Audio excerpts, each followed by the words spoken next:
बिस्मिल्लाहिर्रहमानिर्रहीम। तमाम देखने वाले स्टूडेंट्स को प्रोफेसर इकबाल हैदर भट्टी का सलाम। माय डियर स्टूडेंट्स, आज हम आपके लिए एक नया टॉपिक शुरू कर रहे हैं, वेक्टर एनालिसिस। वेक्टर एनालिसिस जो है ये बीएस ऑनर्स के फर्स्ट सेमेस्टर का हिस्सा है और एसोसिएट डिग्री प्रोग्राम जो कि पहले हम उसको बीएससी कहा करते थे, अब उसका नया नाम है एसोसिएट डिग्री प्रोग्राम। तो ये दोनों का हिस्सा है, यानी बीएस ऑनर्स का भी ये हिस्सा है और ये टॉपिक उन स्टूडेंट्स के लिए भी है जो एसोसिएट डिग्री प्रोग्राम कर रहे हैं या ऐसे स्टूडेंट जिन्होंने बीएससी के एग्जाम देने हैं, ये टॉपिक उनके लिए भी है। वेक्टर एनालिसिस की जो मार्केट में बुक्स अवेलेबल हैं उसमें से कोई भी बुक ऐसी नहीं है जिसको हम टेक्स्ट बुक का दर्जा दे सकें। जिस तरह हम कैलकुलस में एस एम यूसुफ को फॉलो कर लेते हैं, मैथमेटिकल मेथड में एस एम यूसुफ को फॉलो कर लेते हैं, मैकेनिक्स में क्यू के गौरी को फॉलो करते हैं, तो वेक्टर के लिए कोई डेफिनेट बुक जो है वो अवेलेबल नहीं है। तो इन प्रॉब्लम्स को सॉल्व करने के लिए, आपकी ये जो प्रॉब्लम्स हैं इनको सॉल्व करने के लिए जो मुश्किलात हैं, मैंने जो है वो वेक्टर एनालिसिस की एक बुक लिखी है जिसके अंदर जो मार्केट्स के अंदर सारी किताबें अवेलेबल हैं, जिसके अंदर डॉक्टर मुनव्वर की बुक है, डॉक्टर एस एम यूसुफ का वेक्टर है, डॉक्टर अफजाल काजी का वेक्टर है, उसके अंदर मोहम्मद अशरफ की जो किताब है उसका वेक्टर है, और जेड आर भट्टी का जो है वो वेक्टर है। उसके तकरीबन सारे क्वेश्चंस जो हैं ये उसके अंदर मैंने सॉल्व किए हैं। तो वेक्टर एनालिसिस के लिए जो मैं बुक फॉलो करूंगा वो मेरी अपनी ही बुक होगी। मार्केट में अवेलेबल है advance notes of mathematics by professor Iqbal Haider Bhatti के नाम से। Advance notes of vector analysis by professor Iqbal Haider Bhatti. वो सारे क्वेश्चंस जो है वो उसके अंदर आपके जो है ना ये कवर कर हो जाएंगे सारे। तो आइए आज के लेक्चर का आगाज करते हैं। क्योंकि हमारा टॉपिक है वेक्टर एनालिसिस, तो इसलिए सबसे पहले हम वेक्टर को डिफाइन करते हैं कि व्हाट इज अ वेक्टर।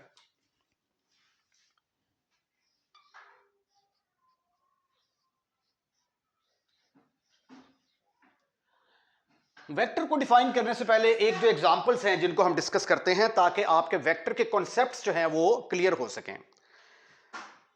मसलन मैं आपसे क्वेश्चन करता हूं कि व्हाट इज योर एज, तो आप कहते हैं sir I am 18 years old. मैंने आपसे क्वेश्चन किया कि व्हाट इज योर एज, आपने मुझे कहा कि मेरी उम्र 18 साल है। Example number 1। एग्जाम्पल नंबर 2, मैं ग्वाले के पास जाता हूं, मैं उसको जाके कहता हूं मुझे 3 लीटर दूध चाहिए, उसको मेरी बात समझ आ जाती है, 3 लीटर मिल्क। मैं किसी दुकानदार के पास जाता हूं कपड़ा खरीदने के लिए, तो मैं उसको कहता हूं मुझे 3 मीटर कपड़ा चाहिए, उसको समझ आ जाती है, वो मुझे 3 मीटर कपड़ा दे देता है। ये तीनों एग्जाम्पल्स में आपने देखा कि मुझे डायरेक्शन की जरूरत नहीं पड़ी बताने में। I am 18 years old, complete answer. कितना दूध चाहिए? 3 लीटर। कितना कपड़ा चाहिए? 3 मीटर। अब एक और एग्जांपल देखें। फर्ज किया कि एक पायलट जो है वो जहाज को लेकर उड़ता है और थोड़ी देर के बाद वो कहता है मैं एयरपोर्ट से 25 किलोमीटर के फासले पर हूं। अब उसका ये वाला आंसर कंप्लीट नहीं है, क्योंकि 25 किलोमीटर के फासले पर वो आई डोंट नो दैट कि वो नॉर्थ की तरफ गया है, साउथ की तरफ गया है, ईस्ट की तरफ गया है या वेस्ट की तरफ गया है। ठीक है, इसके जवाब में इबहम पाया जाता है। इसका आंसर तब कंप्लीट होता है जब वो ये कहेगा कि मैं 25 किलोमीटर के फासले पर मशरक की जानिब हूं, ईस्ट की तरफ हूं। ठीक है, तो इसमें उसका आंसर तब तक कंप्लीट नहीं होता जब तक वो डायरेक्शन का जिक्र नहीं करता। मसलन फर्ज किया मैं यहां पे खड़ा हूं, आप मुझे कहते हैं कि सर आप 2 स्टेप मूव करें, अब मैं कंफ्यूज हूं कि मैंने 2 स्टेप मूव करना है, मैंने राइट साइड पे मूव करना है, लेफ्ट साइड पे मूव करना है, आगे की तरफ मूव करना है, पीछे की तरफ मूव करना है, 45 डिग्री पे मूव करना है, 60 डिग्री पे राइट साइड पे मूव करना है। I am not sure about that. लेकिन जब आप कहेंगे कि सर आप 2 स्टेप दाएं तरफ मूव करें, तो फिर मुझे समझ आएगी, तो मैं 2 स्टेप जो है ये दाएं तरफ मूव कर जाऊंगा। तो ये देखें, इसके अंदर भी आपको डायरेक्शन मेंशन करना पड़ी है। तो मैथमेटिशियंस ने क्या किया कि क्वांटिटीज को 2 हिस्सों में तकसीम कर दिया। कुछ क्वांटिटीज ऐसी जिसमें डायरेक्शन का बताया जाना जरूरी होता है, लेंथ के साथ साथ जब तक आप डायरेक्शन का जिक्र नहीं करते मीनिंग्स क्लियर नहीं होते। उसकी एग्जांपल ये मैंने दी, 25 किलोमीटर ईस्ट की तरफ, 2 स्टेप दाएं तरफ। तो मीनिंग्स तब क्लियर होते हैं जब डायरेक्शन का जिक्र किया जाए। इनके अंदर डायरेक्शन का जिक्र किए बगैर मीनिंग क्लियर हो जाते हैं। आपको यह नहीं कहना पड़ता कि मेरी उम्र 18 साल मशरक की तरफ है, मुझे 3 लीटर मिल्क दूध चाहिए, 3 लीटर दूध चाहिए नॉर्थ की तरफ से, नहीं कहना पड़ता ना। इट्स लुक वेरी ऑड कि इसके साथ मैं डायरेक्शन लगाऊं, मुझे 3 मीटर कपड़ा साउथ की तरफ से चाहिए। तो इन एग्जांपल्स में डायरेक्शन बताने की जरूरत नहीं पड़ती, मीनिंग्स क्लियर हो जाते हैं। इन एग्जाम्पल में जब तक आप डायरेक्शन ना बताएं तब तक मीनिंग्स क्लियर नहीं होते। तो फिर मैथमेटिशियंस ने ऐसी क्वांटिटीज जिसमें मैग्नीट्यूड के साथ साथ डायरेक्शन का जिक्र करना लाजमी होता है, उनका नाम रख दिया वेक्टर। और जिसमें डायरेक्शन का बताया जाना जरूरी नहीं होता, उनका नाम रख दिया स्केलर। तो फिर वेक्टर की डेफिनेशन क्या होगी? ऐसी क्वांटिटी जिसके अंदर दोनों चीजें पाई जाती हों। यानी रिजल्ट तो यही निकला ना कि वेक्टर 2 चीजों से मिलकर बनता है। एक उसके अंदर होगा मैग्नीट्यूड जो कि 25 है, और दूसरा उसकी डायरेक्शन जो कि ईस्ट को रिप्रेजेंट कर रही है। यानी मैग्नीट्यूड और डायरेक्शन 2 चीजें मिलती हैं तो क्या बनता है? वेक्टर बनता है। तो डेफिनेशन इसकी क्या होगी? The quantity having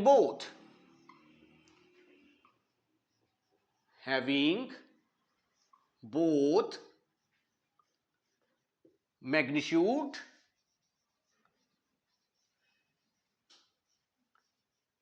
and direction are called vectors.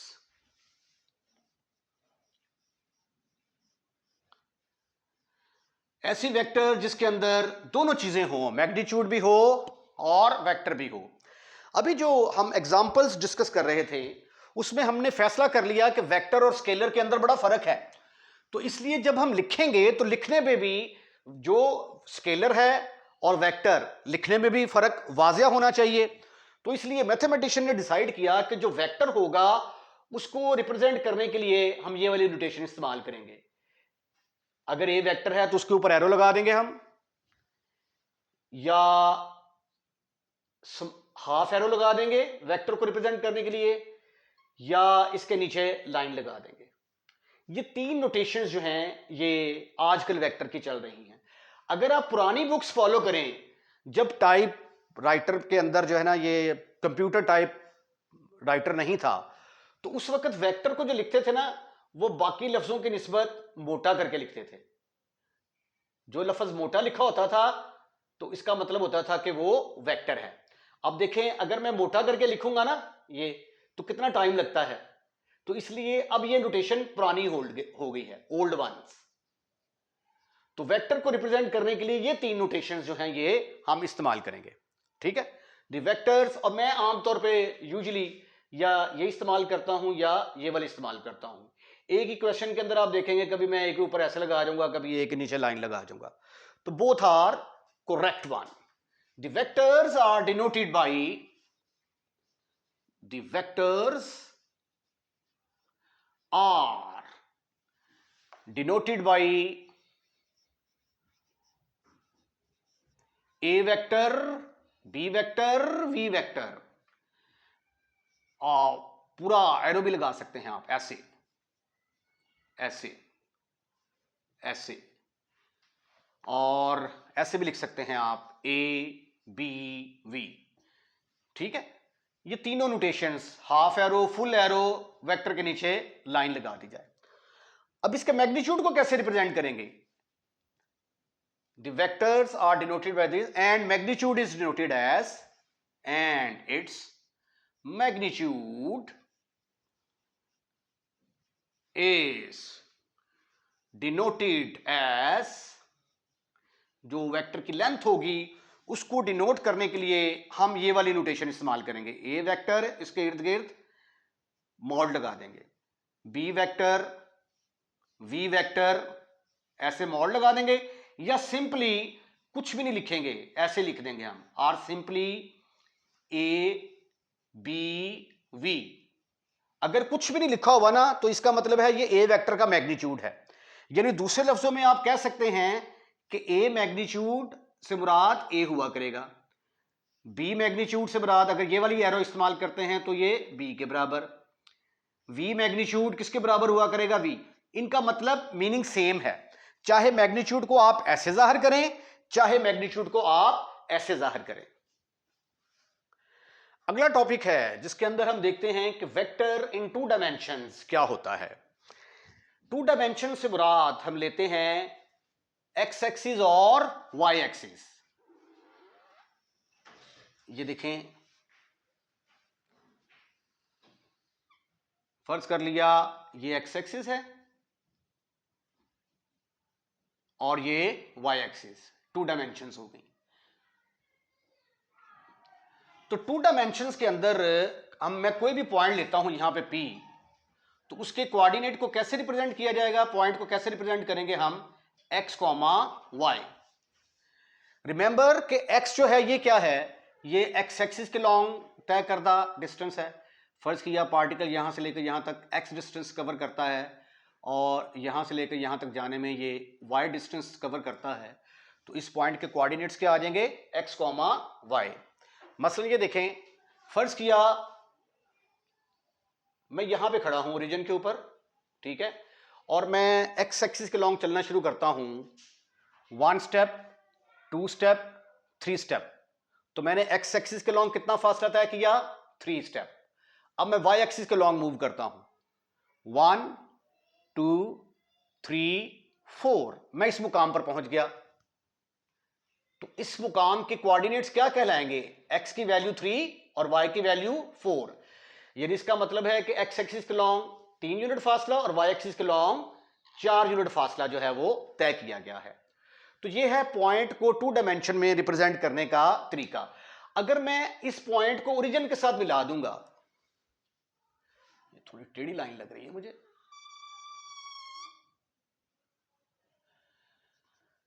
अगर मैं इसको ओरिजिन के साथ मिला दूंगा ऐसे करके, तो ये मेरी डायरेक्शन आ गई O से P की तरफ। तो ये क्या बन गया, वेक्टर बन गया। O से लेकर P तक क्या बन जाएगा, एक वेक्टर। तो as we know that a point in XY plane, as we know that a point in XY plane is denoted as PXY, where X and Y are the distance covered along x-axis and y-axis respectively. X-axis and y-axis respectively.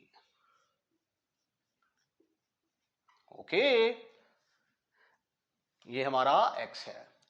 And vector in two dimension is, and the vector in two dimensions is, vector को हम कैसे denote करेंगे, O से लेकर P तक ये एक vector है, इसका नाम मैंने रखा A। इसके कोऑर्डिनेट क्या हैं, x, y। इसके अंदर मैंने स्क्वायर ब्रैकेट इस्तेमाल की। आगे चल के मैं ये साबित कर दूंगा कि ये एक्स आई प्लस वाई जे के बराबर भी होता है। जब मैं आपको आई यूनिट वेक्टर और जे यूनिट वेक्टर का कंसेप्ट दे दूंगा तो फिर मैं साबित करूंगा कि ये इसके बराबर है। तो फिर हम वेक्टर को चाहे ऐसे लिखा करेंगे चाहे ऐसे लिखा करेंगे, लेकिन अभी हमने यूनिट वेक्टर आई और जे को डिफाइन नहीं किया, तो इसलिए फिलहाल वेक्टर को हम ऐसे लिखेंगे। अब जब हम वेक्टर की बात करते हैं तो वेक्टर का मैग्नीट्यूड डिस्कस किए बगैर हम कैसे रह सकते हैं। तो आइए देखते हैं कि इस वेक्टर का मैग्नीट्यूड किसके बराबर होगा। And its magnitude is, and its magnitude is, magnitude इसका किसके बराबर होगा, ओ से लेकर पी तक का मॉड इज इक्वल टू ए का मॉड।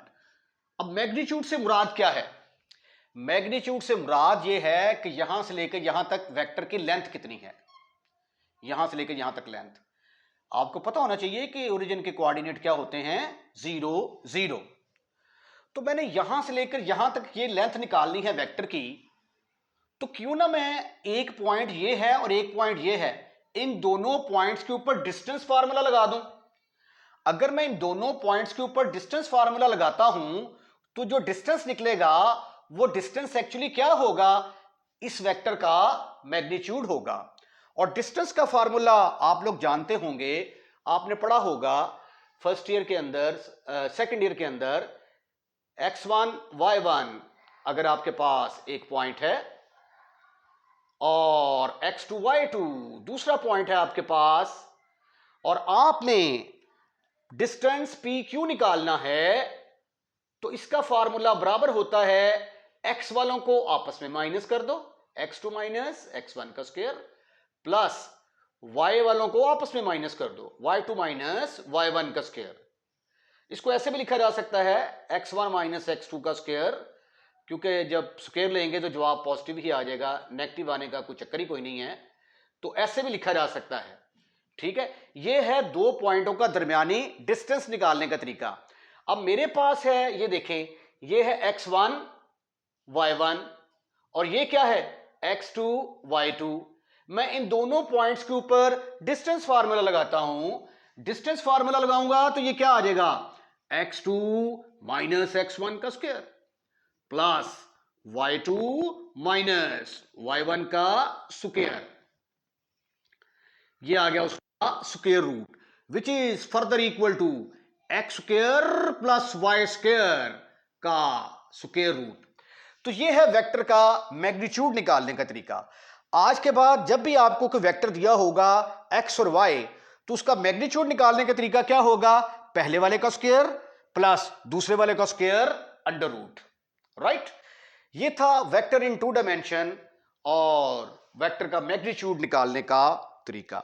अब हम डिस्कस करते हैं properties of a vector in 2 dimensions. Properties of a vector in 2 dimensions, काफी प्रॉपर्टीज हैं, लेकिन मैं 3 मेन प्रॉपर्टीज का जिक्र करूंगा जिनका मैंने ज्यादा इस्तेमाल करना है। पहली प्रॉपर्टी है, अगर मेरे पास 2 वेक्टर हैं, लेट एक वेक्टर है इसके कोऑर्डिनेट्स हैं x1 y1, बी एक दूसरा वेक्टर है मेरे पास जिसके कोऑर्डिनेट हैं x2 y2। मैं दोनों वेक्टर्स को ऐड करना चाहता हूं। वैसे वेक्टर एडिशन जो है फिजिक्स के अंदर आपने दूसरे तरीके से पढ़ी हुई है ना, ये एक वेक्टर ये ए है ये बी है, तो फिर आप वो टेल से टेल हेड को हेड से मिलाते हैं, ठीक है। लेकिन यहां पे मैं कोऑर्डिनेट्स के अंदर जो है वो वेक्टर एडिशन का तरीका बता रहा हूं। अगर कोऑर्डिनेट्स दिए हों, अगर कोऑर्डिनेट्स ना दिए हों, सिंपल वेक्टर दिया हो कि भाई ए वेक्टर है और बी वेक्टर है, आपने इसको जमा करना है, तो फिर ये वाला तरीका लगता है। अगर कोऑर्डिनेट्स दिए हों तो फिर ये वाला तरीका लगता है x1 y1 x2 y2। हमने मैथमेटिकली चलना है इसके अंदर, ठीक है। अब 2 वेक्टरों को ऐड करना है, तो ऐड करने का तरीका क्या होगा, इसका जो x वाला कंपोनेंट है वो x वाले कंपोनेंट के अंदर ऐड होगा, तो ये आ जाएगा x1 प्लस x2, y वाला कंपोनेंट y वाले में ऐड होगा, y1 प्लस y2। अगर कोऑर्डिनेट्स दिए होंगे तो वेक्टर को हम इस तरीके से ऐड करेंगे।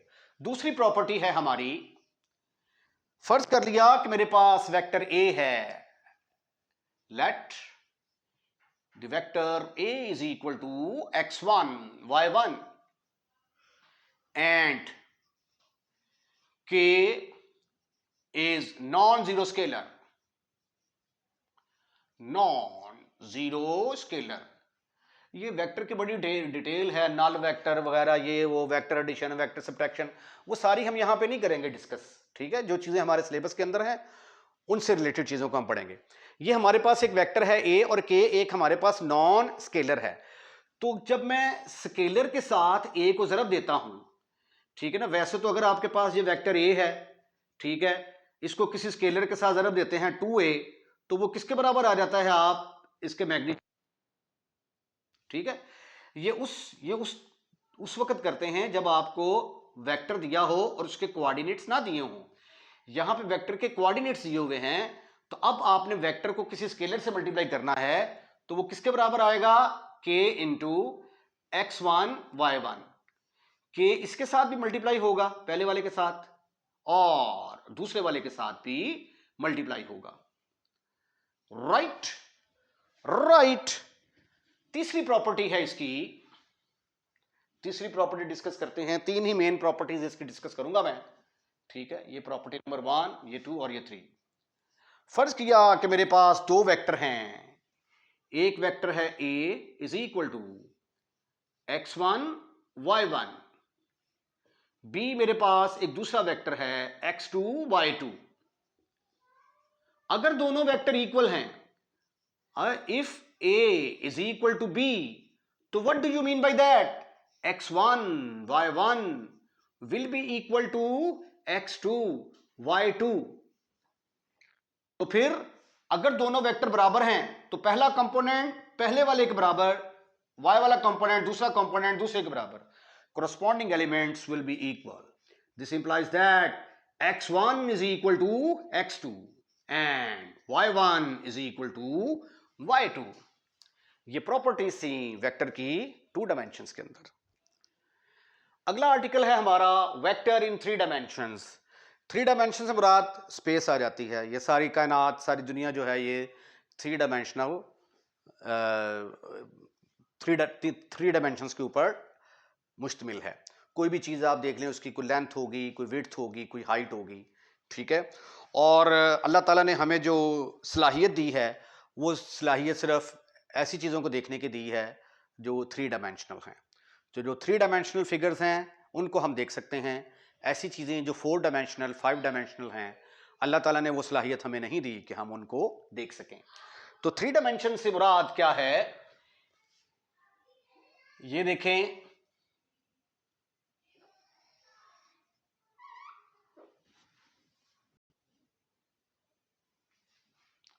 ये फर्ज किया मेरे पास ये एक्स एक्सिस है, ये वाई एक्सिस है। तो जेड एक्सिस तो एक्चुअली इनके परपेंडिकुलर होगा ना, ऐसे करके। अब जब मैं जेड एक्सिस को ऐसे करके रिप्रेजेंट करूंगा, खींचूंगा, तो वो तो स्पेस के अंदर आ जाऊंगा, वो लाइन आपको नजर नहीं आएगी। तो इसलिए मैं उसको फर्ज कर लेता हूं कि ये मेरा जेड एक्सिस है। अब एक्स वाई प्लेन के अंदर पॉइंट को हम रिप्रेजेंट करते थे एक्स वाई के साथ, और यहां पे पॉइंट को कैसे रिप्रेजेंट किया जाएगा, एक्स वाई और जेड के साथ। और इस पॉइंट को जब हम ओरिजिन के साथ मिला देंगे ऐसे करके, तो ये क्या बन जाएगा, वेक्टर बनेगा। उस वेक्टर का नाम हमने ए रख दिया। राइट। इसमें एक्स वाई जेड क्या है, X Y Z are distance covered along X axis, Y axis, ये एक्स एक्सिस के लॉन्ग फासला एक्स तय किया, वाई एक्सिस के लॉन्ग वाई, और जेड एक्सिस के लॉन्ग चलेंगे तो ऐसे हम स्पेस में आ जाएंगे, ठीक है। तो इसमें एक्स वाई जेड रिप्रेजेंट करते हैं कि ये हमने एक्स एक्सिस, वाई एक्सिस और जेड एक्सिस के लॉन्ग कितने यूनिट का फासला तय किया है। As we know that, as we know that a point in space, space हो जाएगी ना, 3D से बुरा स्पेस है, 3 dimension. As we know that a point in space is denoted as P, X, Y, Z, where X, Y, Z क्या हैं? Where X, Y, Z are distance covered along x-axis, y-axis and z-axis respectively,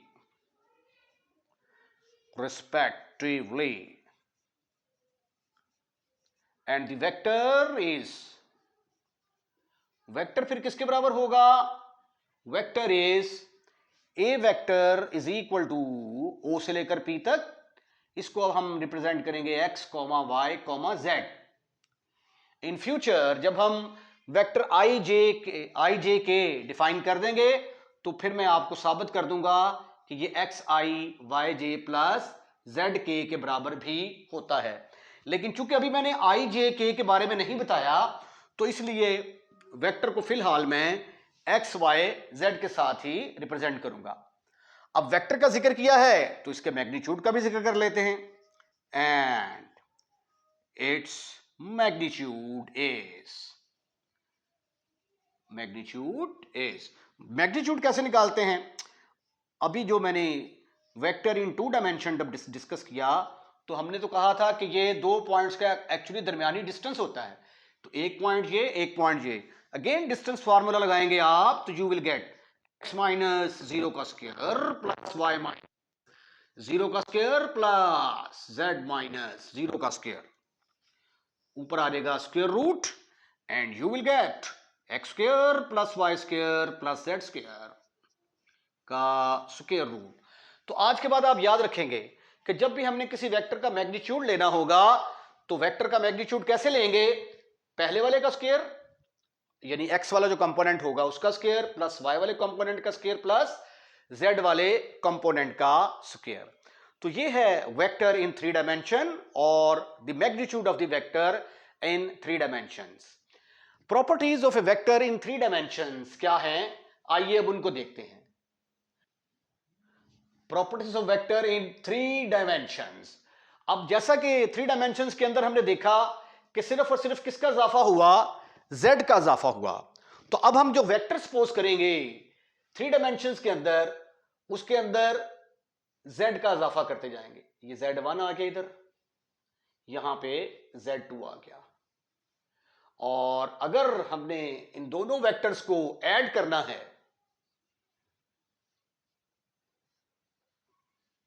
तो x वाला x के अंदर add होगा, y वाला y के अंदर और z वाला z के अंदर।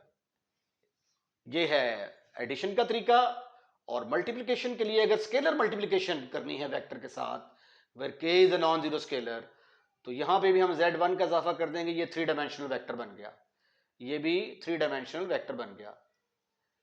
सिर्फ उसका मैग्नीट्यूड चेंज होगा। अगर प्लस हो तो उसी डायरेक्शन में, माइनस हो तो ऑपोजिट डायरेक्शन में। अगर हमारे पास ये 3 डायमेंशनल वेक्टर है और दोनों वेक्टर इक्वल हैं, बिल्कुल सेम प्रॉपर्टीज हैं बस, और a b के बराबर है, तो यहां पे फिर क्या आ जाएगा? z1 का इजाफा होगा इज इक्वल टू, इधर भी क्या आ जाएगा? z2 आ जाएगा। तो x1 is equal to x2, y1 is equal to y2, तो z1 किसके बराबर आ जाएगा? z1 is equal to z2 के बराबर आ जाएगा। तो ये थी properties of a vector in 3 dimensions. आज के लेक्चर में इतना ही काफी है। ये इंट्रोडक्टरी लेक्चर था। अब अगले लेक्चर के अंदर हम यूनिट वेक्टर को डिफाइन करेंगे। What is a unit vector, I J K unit vectors क्या होते हैं, डायरेक्शन कोसाइंस वगैरह के बारे में डिस्कस करेंगे। अगर आपको हमारी वीडियो पसंद आई है तो इसको लाइक ज़रूर कीजिएगा और लाइक करने के बाद अपने दोस्तों में शेयर करना मत भूलिएगा।